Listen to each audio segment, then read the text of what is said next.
Welcome, viewers, to Bodhi Unified Flow. Here, we simplify complexity and amplify performance. Today, we're diving into a really fundamental challenge in manufacturing. Honestly, it's one we see all the time. How do you actually evaluate your factory's true efficiency? Well, we're going to unpack that by looking at Wallace Hopp and Mark Spearman's Factory Physics, Part 3, Benchmarking Factory Performance, specifically looking at the best case versus the worst case scenarios. Think about your own production line for a second. Is it truly optimized, or is it secretly harboring massive hidden inefficiencies? Let's find out exactly where your operations lie on that spectrum. Okay, let's look at our agenda for this explainer. First up, 1. Introduction and objectives. Then, 2. Factory physics fundamentals. After that, we'll hit the 3 benchmarks. 3. The best case performance. 4. The worst case performance. And 5. The practical worst case. Finally, we'll wrap up with 6. Summary and references. Section 1. Introduction and objectives. Let's set the stage for what is mathematically possible. So what are we trying to achieve here today? Our goals for this explainer are highly focused. First, you'll learn to define the absolute baseline metrics of literally any production line. Second, we're going to understand the extreme mathematical limits of performance, meaning the absolute highest possible throughput and lowest cycle time, and, well, the exact opposite. And third, you'll learn how to use a really clever intermediate metric to benchmark your own lines. This is a game changer because it lets you instantly diagnose whether your system is running lean or if it's hiding some deep inefficiencies. Section 2. Factory Physics Fundamentals. Time to establish the core math behind all of this. Right, so this brings us to the most foundational principle in operations. You probably already know it. Little's Law. It simply states that work in process, or WIP, equals throughput multiplied by cycle time. So your WIP is the inventory currently sitting on your floor. Throughput is your production rate, like how many parts you're actually churning out per hour or day. And cycle time, that's the average time a single job takes from start to finish. These 3 elements are mathematically locked together. You change one, and you inevitably affect the others. There's no escaping it. Now, to accurately describe an individual production line, we need 2 crucial baseline parameters. The first is the bottleneck rate, which we call RB. This is basically the speed limit of your line. It's the rate of the workstation with the highest long-term utilization. It is the absolute maximum capacity of your entire operation. The second parameter is the raw process time, or T0. Think of this as the perfect world sprint time. It's the sum of the average process times of all stations in the line. Essentially, it's the absolute minimum time it takes to build one single part if it never, ever has to wait in a queue. Okay, here's where it gets really interesting. What happens when we combine these 2 metrics?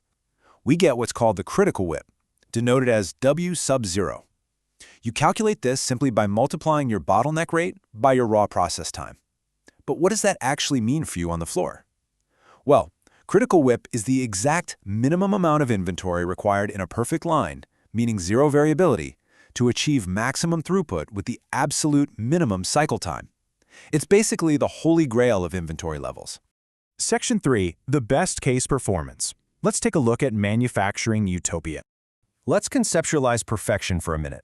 The best case performance represents total manufacturing utopia.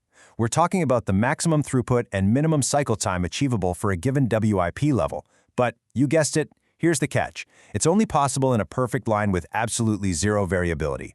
No machine breakdowns, no variations in how fast an operator works, no quality defects whatsoever. Every single part takes the exact same amount of time, every single time. It's a fantasy, sure, but we need it as our mathematical ceiling. Let's look at the math for this utopia. The formulas for the best case hinge entirely on whether your current WIP is less than or greater than your critical WIP. For minimum cycle time, if your WIP is below that critical level, your cycle time is just the raw process time. The parts just zip right through without waiting. But once your WIP exceeds the critical WIP, that cycle time starts to rise linearly.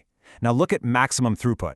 If your WIP is below the critical level, your throughput increases as you add more WIP. But the moment you hit that critical WIP, your throughput completely maxes out at the bottleneck rate. You could literally dump 1,000,000 more parts onto the factory floor and your output wouldn't increase by a single unit. You'd just be creating a massive traffic jam that completely spikes your cycle time. Section 4. The worst case performance. Yep, we are entering the darkest timeline now. So we have to contrast that perfect, utopian best case with the absolute darkest timeline for your factory. While the best case requires 0 variability and gives you maximum efficiency, the worst case gives you the maximum possible wait time. But here's the most fascinating and honestly slightly terrifying insight from factory physics. The worst-case performance is not caused by random bad luck. It's not the universe out to get you. It is caused by perfectly predictable but incredibly bad process control. Let's see how this actually builds in reality.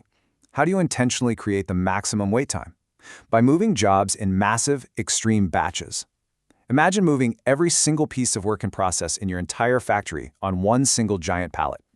Whenever a job finishes at a station, it just sits there. It has to wait for every single other job on that giant pallet to finish before the whole shebang can move to the next station. This extreme batching forces maximum waiting time and causes absolute worst-case behavior. And the math for this? It's pretty dismal. In the worst case, the cycle time equals your WIP level multiplied by the raw process time.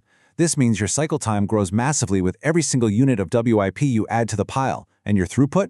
It stays flat at an abysmal minimum, specifically 1 divided by the raw process time. Think about that. You could have 100 jobs in the system and your throughput is essentially functioning as if you only have a capacity of exactly 1. It is the ultimate bottleneck, created not by broken machines, but entirely by bad process control. Section 5. The practical worst case. Time for a much-needed reality check. Okay, take a breath. The practical worst case, or PWC, provides a much-needed reality check. It sits right there in the middle, between the utopian best case and the disastrous worst case. It represents a system with maximum randomness. Imagine every station is basically a roll of the dice. It's a completely balanced line, where every station has the same average processing time, but with highly variable, unpredictable exponential processing times. This perfectly represents a typical, unimproved manufacturing system where randomness is basically running the show. Now please don't let the algebra here intimidate you, because these equations for the practical worst case are absolutely crucial. They serve as the ultimate dividing line for benchmarking. The PWC cycle time is the raw process time plus a factor of the WIP and bottleneck rate. And the PWC throughput incorporates your WIP, your bottleneck rate, and that critical WIP number we calculated earlier. What you need to take away from this is that these formulas give us a concrete mathematical curve that perfectly represents average unimproved performance. And that brings us to the single most actionable takeaway of this entire explainer. The practical worst-case curve is your benchmark boundary. Listen closely. If your factory's actual performance, your real throughput and cycle time for a given WIP level, is better than the PWC, you are operating in the good region. Your system is lean. Congrats! However, if your performance is worse than the PWC, you're in the bad region. Your system is fat, it is suffering from severe inefficiencies, and it's almost certainly due to bad batching, poor process control, or massive unmanaged variability. So how do you actually apply this to your own factory floor tomorrow morning? Here are the precise steps. First, calculate your bottleneck rate and raw process time.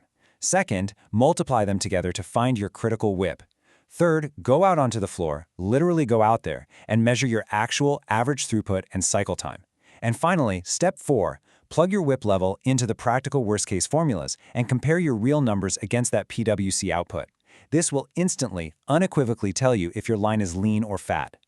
Section 6. Summary and references. Let's wrap up our analysis.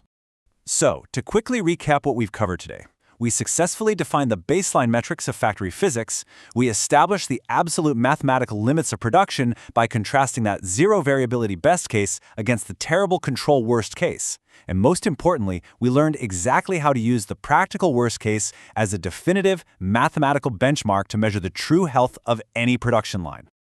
Before we go, I want to leave you with a provocative question to really chew on regarding your own operations.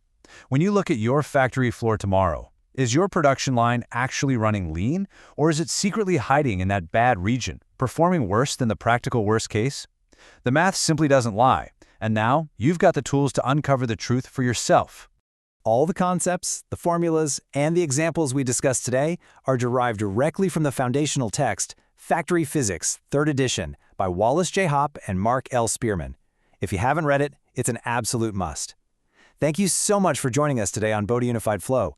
Keep simplifying complexity, and we will see you in the next explainer.